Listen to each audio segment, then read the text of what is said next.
శీల నిర్మాణం అంటే పర్సనాలిటీ డెవలప్మెంట్ జరుగుతుంది 5 ఆచరించడం వల్ల, చేయడం వల్ల. సరే, ఇంకో పార్ట్లో ఏం చెప్తున్నారంటే శీల నిర్మాణం అని చెప్తున్నారు కదా, పర్సనాలిటీ డెవలప్మెంట్ అని. పర్సనాలిటీ డెవలప్మెంట్ అంటే ఏంటి అని ఒక ప్రశ్న. మళ్ళీ పర్సనాలిటీ డెవలప్మెంట్ 2 రకాలుగా ఉంటుందిట. ఒకటి మెటీరియల్ అంటే ప్రాపంచికము, రెండోది స్పిరిచువల్ అంటే ఆధ్యాత్మికము. మెటీరియల్ అంటే ఏంటంటే మన సర్వైవల్కి, మనం బతకడానికి, మన కుటుంబ పోషణకి, మన జీవితానికి కావాల్సినటువంటి అవసరాలు, మనం సంతోషంగా ఉండాలంటే ఏదో కొన్ని పనులు చేయాలి. అది మెటీరియల్ లైఫ్ అన్నమాట. ఆ మెటీరియల్ లైఫ్ ఉండాలి. పర్సనాలిటీ డెవలప్మెంట్ మెటీరియల్ లైఫ్ ఉండాలి. సన్యాసం తీసుకుని ఎక్కడికో వెళ్ళిపోయి తపస్సు చేస్తాను నేను మోక్షం కోసం అన్నది చేసే కాలం కాదు ఇప్పుడు. ఈ నీ సర్వైవల్ అంటే నీ కుటుంబ పోషణకి, నీ జీవితానికి కావాల్సినటువంటి వాటిని నువ్వు తెలుసుకోవడం, ఆచరించడం అనమాట. అది సర్వైవల్ అంటే మెటీరియల్ లైఫ్. ఆధ్యాత్మికత అంటే ఇందాక మనం చెప్పుకున్నట్టే పరిపూర్ణత అంటే భగవత్ శక్తిగా భగవంతుడి వైపు వెళ్ళడం అన్నమాట.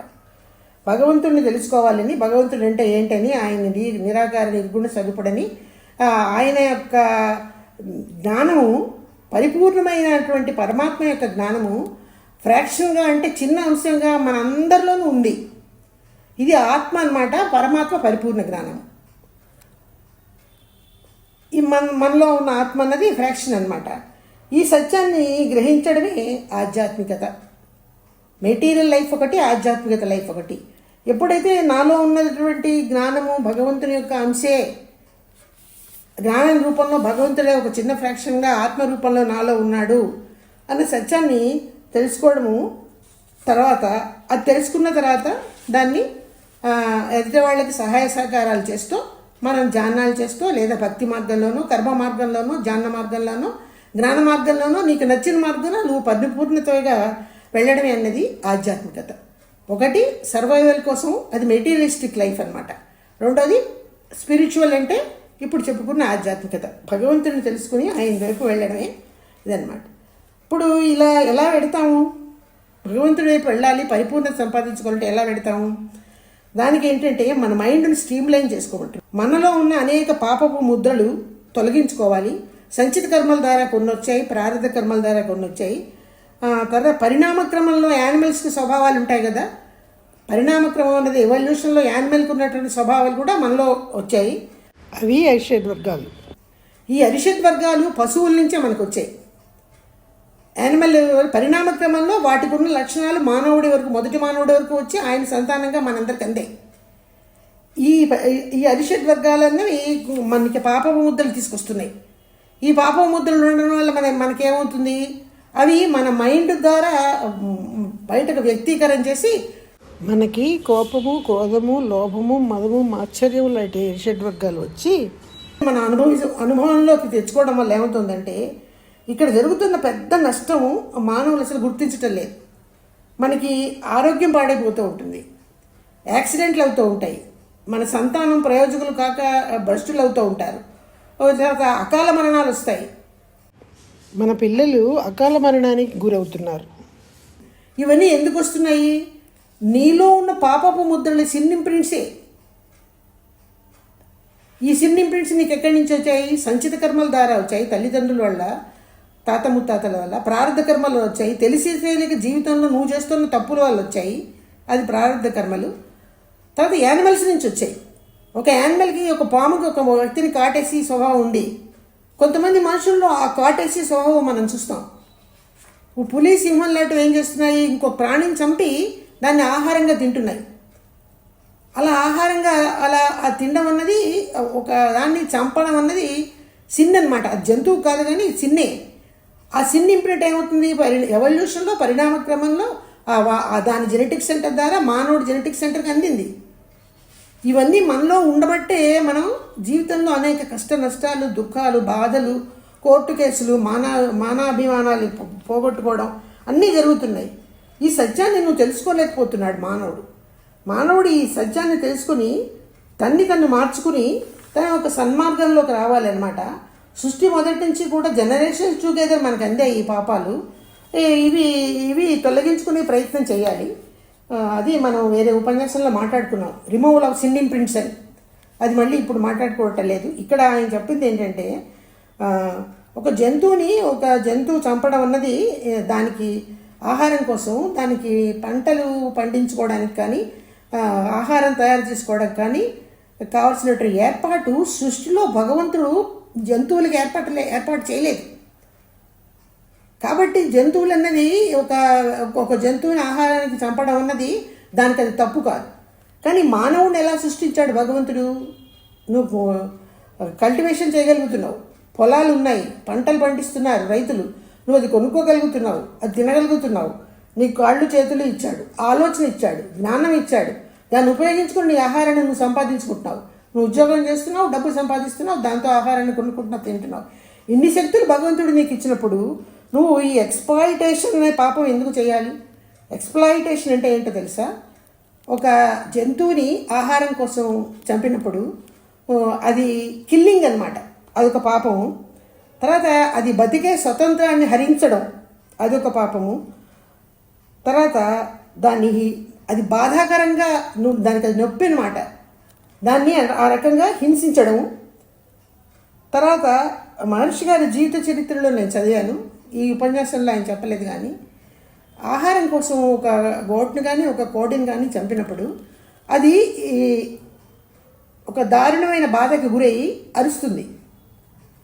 ఆ అరిచిన పూట చంపిన వాడికి ఎంత పాపమో, అది ఆహారంగా తిన్నవాడికి ఎంత పాపమో, ఆ కేక విని దాన్ని రెస్క్యూ చేయడానికి వెళ్ళకపోతే అతనికి కూడా చిన్న ఇంప్రింటే అని ఆయన జీవిత చరిత్రలో నేను చదివాను. అది దీన్ని ఎక్స్‌ప్లాయిటేషన్ అంటున్నారు.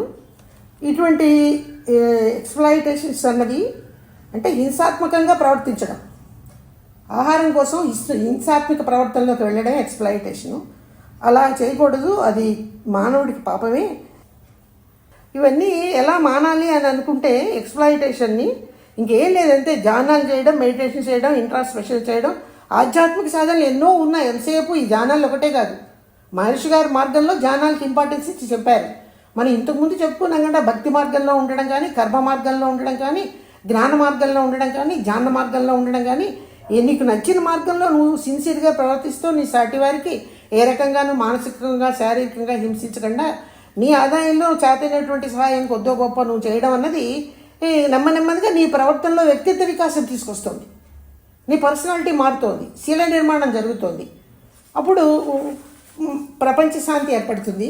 నీలో వచ్చిన మార్పుకి నీ ఇంటి కుటుంబ సభ్యులు మారుతారు, నిన్ను చూసి నీ ఇరుగు పొరుగు వారు మారుతారు, సమాజం మారుతుంది, నెమ్మదిగా దేశపరంగా మార్పు వస్తుంది. స్లోగా కొన్ని సంవత్సరాలు యుగాలు జరిగేసరికి ప్రపంచపరంగా కూడా అన్ని మార్పులు వచ్చి ప్రపంచ శాంతి తప్పకుండా ఏర్పడుతుంది. ఈ రకంగా ఎక్స్‌ప్లాయిటేషన్ తొలగచ్చు. ఇటువంటి సత్యాలన్నీ కూడా మీరు ఈ రిట్రీట్స్ వల్ల తెలుసుకుంటారు. ఇటువంటి సత్యాలు తెలుసుకోవడానికి ఆధ్యాత్మిక సమావేశాలు సంవత్సరానికి ఒకసారి ఆధ్యాత్మిక ఇన్స్టిట్యూషన్లో జరుగుతాయి. వీలైనంత వరకు వాటికి అటెండ్ అయ్యి మనలో ఉన్న జ్ఞానాన్ని లోపలికి అన్నమాట డీపర్ లెవెల్స్కి వెళ్ళి పెంపొందించుకోవడమే రిట్రీట్స్ యొక్క ముఖ్య ఉద్దేశము అని చెప్పారు. చివరిలో బెనిఫిట్స్ చెప్తున్నారు. బెనిఫిట్స్ అన్నవి పెద్దగా ఏమీ లేవు, ఇందాక ఉపన్యాసంలో మాట్లాడుకున్న వాటిల్లోనే అక్కడక్కడ ఉన్నాయి, అవే క్రోడీకరించి ఇక్కడ చెప్పారనమాట. భక్త సమ్మేళనాలు అంటారు ఈ రిట్రీట్స్ని. భక్తులందరూ ఇలా ఒక సంవత్సరానికి ఒకసారి ఒక చోట సమావేశం అవ్వడం వల్ల మహర్షి గారి లాంటి ఉపన్యాసాలు, ఆయన టీచింగ్స్, ఆ రిట్రీట్స్లో ఆయన చెప్తున్నటువంటి మెడిటేషన్స్ అవి నేర్చుకోవడం వల్ల ఏమవుతుందంటే నెమ్మదిగా మనం ఇందాక చెప్పుకున్న ఎక్స్‌ప్లాయిటేషన్ అనే ఆ జీవహింస ప్రాణహింస చేయకూడదు అనే ఒక సంకల్పం కలుగుతుంది. నెమ్మదిగా స్లోగా మీరు ఆ సంకల్పాన్ని ఆచరణలోకి దింపగలుగుతారు. అది తప్పకుండా జరుగుతుంది. రెండో లాభం ఏంటంటే ఒక మనిషి యొక్క అభిప్రాయాన్ని ఇంకొక మనిషి అభిప్రాయంతో తెలుసుకుంటారు. ఎక్స్చేంజ్ ఆఫ్ ఐడియాస్ కూడా ఈ సత్సంగాల వల్ల వస్తాయి. మహర్షులు లాంటి ఉత్తములు జ్ఞానులు స్టేజ్ ఎక్కి మాట్లాడతారు రిట్రీట్స్లో. వాళ్లే కాకుండా అతి సామాన్యులైన మనలాంటి వాళ్ళు రిట్రీట్స్కి అటెండ్ అయిన వాళ్ళని కూడా ఒకళ్ళిద్దరూ ఇన్ఛార్జ్ ఉంటారు మన టీంకి, వాళ్ళు కూడా స్టేజ్ ఎక్కి మాట్లాడుతూ ఉంటారు. వాళ్ళ అభిప్రాయాలు మనం చెప్తూ ఉంటే మన అభిప్రాయాలకి కొన్ని మార్పు చేసుకోవాలి, వీళ్ళు చెప్తున్నారు కాబట్టి మన పర్సనాలిటీలో ఇటువంటి చేంజ్ తెచ్చుకోవాలి అనే భావన కూడా ఈ రిట్రీట్స్కి వెళ్ళి ఏర్పడడం వల్ల ఏర్పడుతుంది. తర్వాత సంవత్సరానికి ఒకసారి ఇలా అందరం కలుసుకుంటాం కాబట్టి మన లైఫ్ స్టైల్ మారుతుంది. లైఫ్ స్టైల్ అంటే ఏంటి? ఈ ఆధ్యాత్మిక సమావేశాలు అనేవి 3 రోజులు జరుగుతాయి జనరల్గా, లేదా 2 రోజులు. వీటి వల్ల ఏమవుతుందంటే వాళ్ళ లైఫ్ స్టైల్ మనకి చేతవుతుంది. ఇంట్లో ఉన్నప్పుడు మనం ఈ టైంకి అన్నం తినాలి అన్న, ఈ టైంకి పడుకోవాలి అన్న, అది ఆచరించడం కొంచెం కష్టమే. చేయాలని మనందరికీ తెలుసు, అది జీవన సరళి అనమాట. ఆ జీవన సరళి అక్కడ పర్ఫెక్ట్గా 3 రోజులు నేర్పుతారు.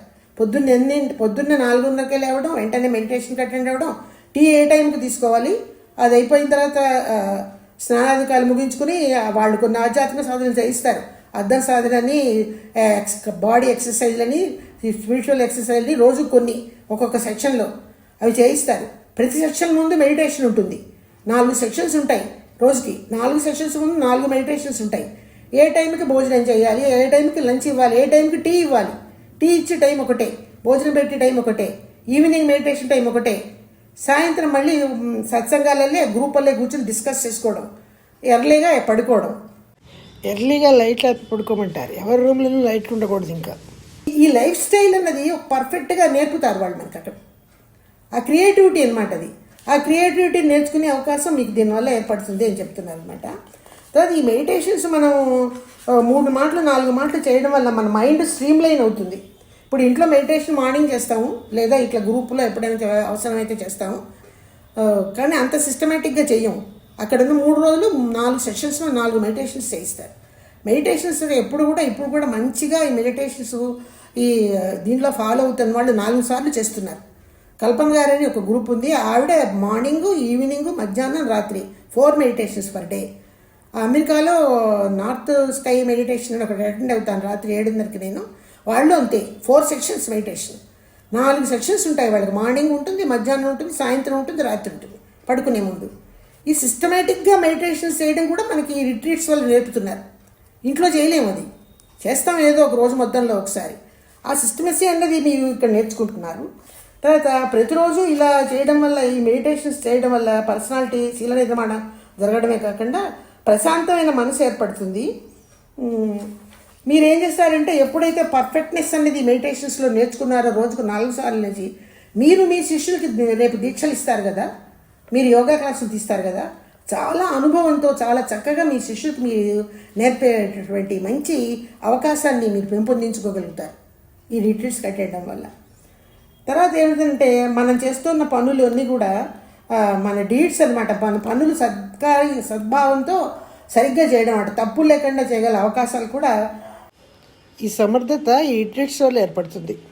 అంటే మనం చేసే పనులు కానీ ఆలోచనలు కానీ మనం ఏది ఆచరించినా కూడా ఒక చక్కగా భూత భవిష్యత్తు వర్తమాన కాలాల గురించి ఆలోచించి దీని ఫలితం నాకు ఎట్లా ఉంటుంది, నా సాటివాడికి ఎట్లా ఉంటుంది అని నేర్చుకునే సదవకాశము ఈ రిట్రీట్స్ వల్ల ఏర్పడుతుంది.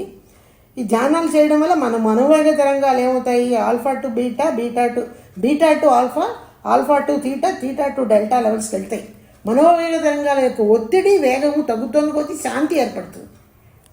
శాంతి ఏర్పడుతున్న కొద్దీ ఆజ్ఞ చేస్తుంటే ఒక రకంగా, తూర్య చేస్తుంటే ఒక రకంగా, తూర్యాతీతలో ఒక రకంగా, ఆ తర్వాత నవకేంద్ర చేస్తుంటే ఒక రకంగా, బ్రహ్మజ్ఞానం చేస్తుంటే ఒక రకంగా, ఈ మనోవేగ తరంగాల యొక్క వేగం తగ్గి ప్రశాంతత ఏర్పడే ఆ పరిపూర్ణత అనే పర్ఫెక్షన్ వైపు అడుగు వేయడానికి చాలా సదవకాశాలు ఏర్పడతాయని చెప్తున్నారు ఇక్కడ. తీటా లెవెల్కి వెళ్తే మనం ఇంకా పర్ఫెక్షన్కి చేరుకున్నట్టే. ఆ తీటా లెవెల్కి వెళ్ళడం అనేది సామాన్యంగా మనం మెడిటేషన్ చేస్తున్నాం కానీ అంత తొందరగా అది వచ్చేది కాదు. కానీ సాధన వల్ల నెమ్మదిగా వచ్చే అవకాశాలు తప్పకుండా ఉంటాయి. ముగింపులో ఆయన ఒక మాట చెప్తున్నారు, చాలా విలువైన మాట. అదేంటంటే, ఈ సమావేశాలకి వచ్చి మీరు మీ ఉన్న జ్ఞానాన్ని, మీరందరూ మాస్టర్స్ కాబట్టి కొంత జ్ఞానం ఉంది మీ దగ్గర, దాన్ని ఇంక్రీజ్ చేసుకుని డీపర్ లెవెల్స్కి వెళ్ళి ఇంక్రీజ్ చేసుకుని మీ జ్ఞానాన్ని పరిపూర్ణ స్థితికి తీసుకెళ్ళి అవకాశం మీకు ఏర్పడుతుంది. అదే రకంగా మీరే కాదు, ఫీడ్బ్యాక్లో ప్రతి ఉపన్యాసం చివర ఫీడ్బ్యాక్ ఉంటుంది. ఫీడ్బ్యాక్లో ఈ వచ్చిన ఆడియన్స్ కొన్ని ప్రశ్నలు వేస్తూ ఉంటారు, ఒక్కొక్క ప్రశ్నకు ఆయన జవాబు చెప్తూ ఉంటారు. అలా చెప్పడం వల్ల మీరు అడుగుతున్న ప్రశ్నల వల్ల నా జ్ఞానాన్ని, నా విజ్ఞానాన్ని కూడా నేను పెంపొందించుకుంటున్నాను. మీరే ఏం పెంపొందించుకోవట్లేదు వీటి వల్ల, మీ నుంచి నేను కూడా తెలుసుకుంటున్నాను కొన్ని సంగతులు, కొత్తవి, నాకు తెలియనివి మీరు అడుగుతున్న ప్రశ్నల వల్ల అని చెప్తూ ఆయన ముగించేశారు. సుఖినో భవంతు. మనం కూడా ముగించేద్దాం. సుఖినో భవంతు. చివరిగా స్వామీజీ మనకి ఒక చక్కటి సందేశాన్ని ఇచ్చారు. ఆ సందేశం ఏంటంటే, మనం మన జీవిత కాలంలో పర్సనాలిటీ డెవలప్మెంట్ చేసుకుని, అంటే శీల నిర్మాణం చేసుకుని, అనగా ఇట్లాంటి రిట్రీట్స్కి అటెండ్ అవ్వడం, ధ్యానాలు చేసుకోవడం, ఆత్మశోధన చేయడం, దైవారాధన చేయడం, భక్తి మార్గం కానీ, జ్ఞాన మార్గం కానీ, ధ్యాన మార్గం కానీ, ఇటువంటి ఏ మార్గంలోనైనా కూడా మన యొక్క ఈ ప్రాణశక్తిని, మనలో ఉన్నటువంటి జీవశక్తిని మనం మార్చుకుని శీల నిర్మాణం అనే పేరుతో దాన్ని డెవలప్ చేసుకుని ఉంటే అప్పుడు మనకి వ్యక్తిత్వ వికాసం కలుగుతుంది. పర్సనాలిటీ డెవలప్మెంట్ అంటే వ్యక్తిత్వ వికాసమే. ఇప్పుడు మనం ఏం చేయాలంటే, ఏ వ్యక్తి అయితే ఈ వ్యక్తిత్వ వికాసాన్ని సంపూర్ణంగా పొందగలుగుతాడో అతడు ఒక మాస్టర్ అయినా, లేదా ఒక లెక్చరర్ అయినా, ఒక ఉపాధ్యాయుడైనా అయి ఉంటే అతని స్టూడెంట్స్ అతనిలో ఉన్నటువంటి ఈ పర్సనాలిటీ డెవలప్మెంట్ని చూసి వాళ్ళు కూడా చాలా సహజంగా మారుతారు. లేదా ఒకళ్ళిద్దరు ఏమైనా వాళ్ళ సాటి స్టూడెంట్స్ మీద నేరాలు, ఫిర్యాదులు లాంటివి చెప్పడానికి కనుక వస్తే ఇతను ఏం చేయాలంటే సైలెంట్గా ఉండి చాలా సహజంగా తన కుడి చేతిని పైకెత్తి ఒక జెస్చర్ ఇమ్మంటున్నారు. కదలిక, చిన్న కదలిక అనమాట. అరిచేతిని అటు ఇటు తిప్పి, అంటే అతన్ని ఇలా జెస్చర్ ఇవ్వగానే నువ్వు చెప్తున్నది నేను వినిపించుకోవటం లేదు, ఇటువంటివి నేను వినను అనే ఒక అభిప్రాయాన్ని వ్యక్తం చేయడం. దానివలన ఆ వ్యక్తి ఏం చేస్తాడంటే క్రమంగా తనలో మార్పు తెచ్చుకుంటాడు.